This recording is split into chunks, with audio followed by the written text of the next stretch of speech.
I salute everyone. Maybe we have now transcended the concept of time barriers.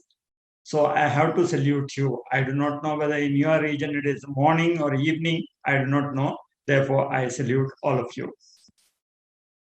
I am asked to share with you some insights about higher education.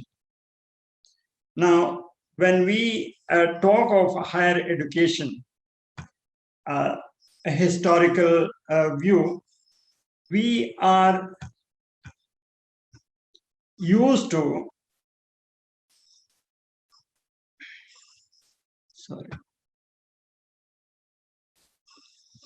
dates on which certain institutions started, and then we might talk something about those institutions. That I thought we can get it from the website. So I thought we should go a little deeper. I shall look at the decision that gave birth to such institutions. Then I would like to also look at the purpose behind those decisions. And then I would like to conclude by the challenges they throw at us today. This is an artist's view of a city called Pamplona in the 16th century. It was the capital of the Kingdom of Navarre. Precisely on this day, 20th May, 500 years ago, a battle was raging at this place. A battle between a handful of Spaniard soldiers and a formidable army of the French. In the group of the Spaniards, there was a formidable person, Ignatius de Loyola. In fact, he is the one who triggered them, who almost forced them to fight against all odds. And in the fight, Ignatius was wounded. And of course, the French army took over the fort. But the French army took care of this person. After about 10 or 12 days, they brought him to Ignatius' own house, Loyola Aspecia. That was sometime in June. Then, precisely in this room, in that castle, another battle started. A battle between human spirit, human ambition, and spiritual forces of God. And this battle raged not only 1 or 2 days, of several months, up to about end of February or March. And in the end, the Spirit of God prevailed, won the battle. And we have St. Ignatius for us today. Meaning, St. Ignatius was converted from being a soldier for an earthly king to being a soldier for God. He wanted to do work for God, do God's work. Ignatius made a decision. After his conversion, he said he wanted to go to the place where Jesus was born and he died, the Holy Land. He went there to be of help to anybody, spiritual help to anybody who wanted. And he wanted to spend his life there in the Holy Land. But that plan failed. He was asked to return. Ignatius returned to Spain, and he decided to study because he wanted to become a priest, because he wanted to help souls. The year 1524, and the place Venice. He had returned from Holy Land. It was in Venice that he made this decision. He wanted to be a priest because without being a priest, it was difficult. People were questioning him. Why are you preaching about the spiritual matters? You are not qualified to preach about these things. So why are you doing this? That's why he wanted to become a priest to help souls. That decision to study snowballed itself into his coming to Barcelona. Mind you, between Venice and Barcelona, it is about 1,200 kilometers. This man, Ignatius, limping because the bullet wound, the cannonball wound had shattered his leg and it was not set properly. One leg was a little shorter than the other one. Therefore, he had to limp. He limped his way from Venice to Barcelona in 1524 to study Latin. There he spent 2 years studying Latin at the age of 33. And then people said he is qualified to attend a university. So he goes to the neighboring university, that is Alcala, in 1526. He started helping souls. Again, this question came, who are you to help souls because you are not qualified? So he went from there to Salamanca. During his studies, he thought of helping people spiritually. Again, the same question came. Now he said, no, I want to be qualified. So he goes to Paris.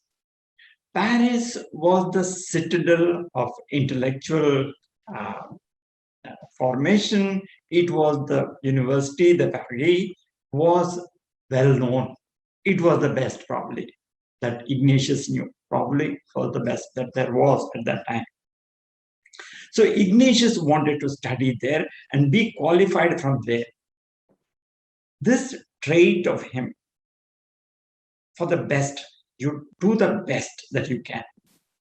You may not become the best, but you attempt, you stretch your hand towards perfection, towards the best. This would later give rise to the idea of the Marxists. Stretch your hand towards perfection. Marxist is that. Stretch your hands, not the most. Marxist means the more. It's not most, it's the more. Stretching your hand towards perfection.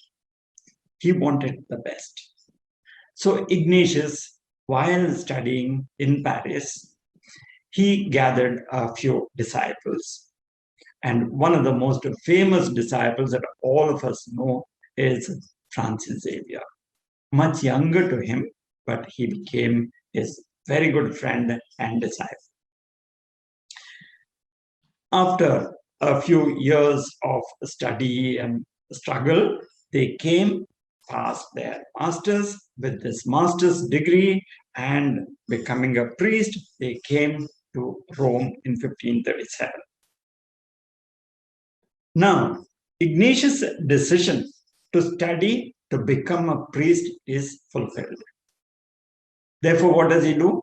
He said, the best thing is, I do not know what to do with myself and my companions. I will put myself at the disposal of the Holy Father. Now, what did St. Ignatius do? He prepared himself. He made himself a good instrument in the hands of God. And this is what I think our Jesuit education is trying to do. Prepare men and women as good instruments in the hands of God to serve his people. Our one aim should be that, to prepare men and women as good instrument at the service of the nation, at the service of people. Okay, so Ignatius put himself as this good instrument, put himself at the disposal of the Pope. The Pope, of course, gave them some work to do, etc., including theological disputation during his breakfast. So why was this decision? So we come to the second point in my talk, that is purpose. Why did they decide this? At the root of this decision is to help souls. To help souls. In today's term, we will say, for the service of the people. The Parisian scholars who came to Rome and put themselves at the disposal of the Pope, with the consent of the Pope, they went out. Why did they go out? They go out to serve the poor, the aged, and the marginalized. It is not the rich people. It is not the people who would be in the center of the society. They go to the periphery, the marginalized, the poor people. And I think today our call is to do that, to go to the periphery, to go to the marginalized and the poor. No matter what our institution, no matter what our endeavors are, we have to go and do them. That is what is relevant for us today. Now, it is to serve that St. Francis Xavier opened the first college, St. Paul's, in Goa in 1540. This country, India, was a country which began this educational system, school, college in India, in the Jesuit tradition. It is, in fact, to serve that St. Xavier's College, Kolkata, was opened much, much later. In 1860, it was opened to serve.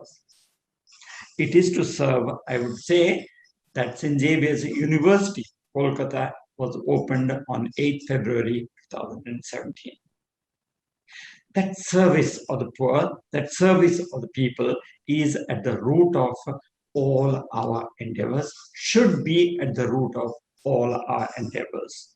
And therefore, in India, we have 118 primaries and middle schools. We have 149 high schools, 58 autonomous and affiliated colleges, 22 technical institutions, 16 business schools, 2 universities, catering to 334,500 or so students. Of course, we have the help of a formidable 11,527 teachers in our institutions. These are also supported by a large number of support staff, without whom we cannot run these institutions. But at the back of all this, at the back of all these endeavors, is that singular purpose, the purpose of service, service of people. Okay. What about I have spoken about Indian scenario. What about the international scenario? It is to teach how to serve, that an institution called the Roman College began in Rome in 1542. It was basically meant for training the Jesuits. That has become the Gregorian University now. It is to serve that a second school, the first school was in Goa, the second school came up in Messina, Sicily in 1548. It had a formidable team of Jesuits, Jerome Nadal and Peter Canisius, and 3 other Jesuits were sent by St. Ignatius himself to Messina to start the school. They came in the beginning of April and they began the school by the end of April. Soon they had to stop because it was very hot and everything. Then they started again in October. Anyway, the total, the idea behind was to serve, to serve. Now, by 1556, they had so many institutions in the world. I say 1556 because that was the year when St. Ignatius passed away. By 1600, there were 245 Jesuit educational institutions, including 15 universities in the world. And by 1773, that number went up to 875. I take this 1773 because that's a year when the Society of Jesus was suppressed. Yes, the Society of Jesus was suppressed, but Jesuit spirit could not be suppressed. Why? Because it is during suppression that one of the most famous universities in the United States, the Georgetown University, started in 1789. The Society of Jesus was restored in 1814. So during suppression, that university came up. Of course, the society was not suppressed in Russia. So as of today, there are something like 3,897 educational institutions in 96 countries of the world. These institutions are helped by about 134,000 odd teachers. And of course, there are many more support staff to serve almost 3 million students. 3 million students in Jesuit educational institutions. Now, the purpose of all these institutions is the same. That is one string that ties all of us together. It is to help souls, meaning it is to serve the people.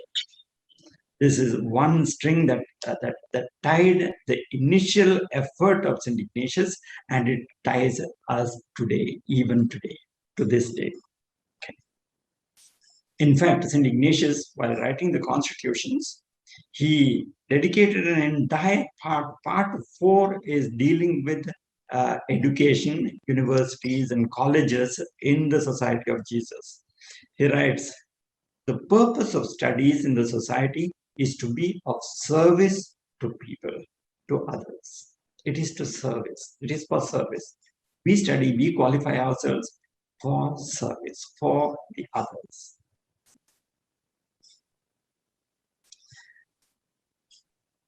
This helping souls can be interpreted differently as preferential option for the poor.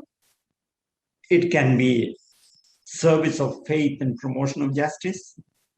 It can be caring for our home, or any other. Father John Felix Raj had mentioned the 4 priorities, the universal apostolic priorities. This is actually different wording with this spirit of helping souls, spirit of helping service. Okay. At the root of it all is service. Now, what does it mean to us today? In our particular institutions, in our particular classrooms, because we have to be more concrete. We should not be just talking about theory and history and everything. We have to come down to our own life. Okay. So we come to the third point of my talk, that is the challenge for us today. St. Ignatius wrote a letter to the Jesuits that he was sending to Germany, to Ingolstadt, precisely, in 1549. They were being sent there to open a college. The college got opened in 1556, maybe a little after St. Ignatius' death. But he had instructed the Jesuits what to do.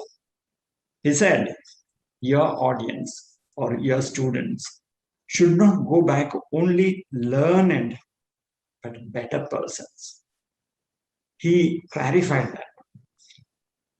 He said, move the hearts and form conscience rather than produce learned minds. That is our hope. That's that. It's the other educational institutions can produce learned minds. The question for us today is, do we move the hearts and form consciences of people? I will be more specific later on. Let's see. So the challenges we face today. Yes, I'm addressing a faceless a real audience, but all of you are there virtually. So I think the new normal will not be the old normal. The new normal may be this, a faceless audience, a faceless student whom we have to form. It's a formidable task. In the classroom, we had a certain contact, a physical contact with them. But here, we don't have that. And yet, we are called to form this faceless audience, this faceless community of the students. Are we ready for that new normal? Now, I'll come to specific people who are involved in our educational institutions, administrators. Let me begin with you.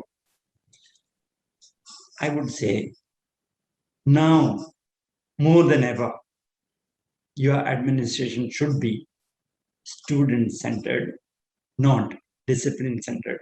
Because discipline will not be a problem for you. They will not come to our institutions. They are at home, they are in the bazaar, they are maybe under a tree. So discipline, no. We have to somehow or other make this student-centered administration. How? Well, let us pray we understand. It should be service-centered. Our administration should be service-centered, not economic-centered. In the end, I'll throw at you a much more challenging proposal. How do you build a healthy student community in the face of digital fragmentation? What has happened with this in this scenario of digitalization is that we have been fragmented. Fragmented. What do we have? Not a face. We have a digital address. That's it. If that in that address, if one comma, if one letter is missing, that person does not exist for us. So how do we build a student community in this fragmented world? That's a big challenge for us. I come to the teachers. Teachers become role models. In this faceless crowd, when you face them virtually, and you become a role model. Walk your talk.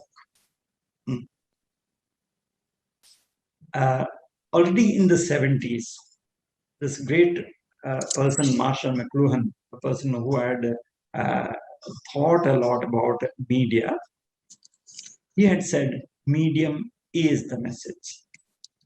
Teachers, no matter what you teach, subject is one thing, but students learn more by looking at you, by interacting with you.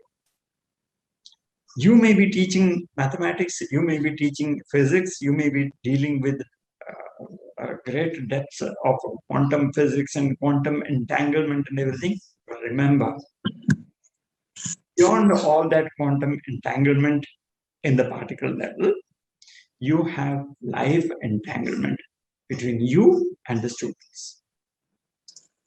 What image are you projecting for them? That is your challenge. Teach the student, I would say, not just the syllabus. We are used to teaching students of covering our syllabus. No, that is not sufficient. A student is much larger than the syllabus. A syllabus is only a part of the student.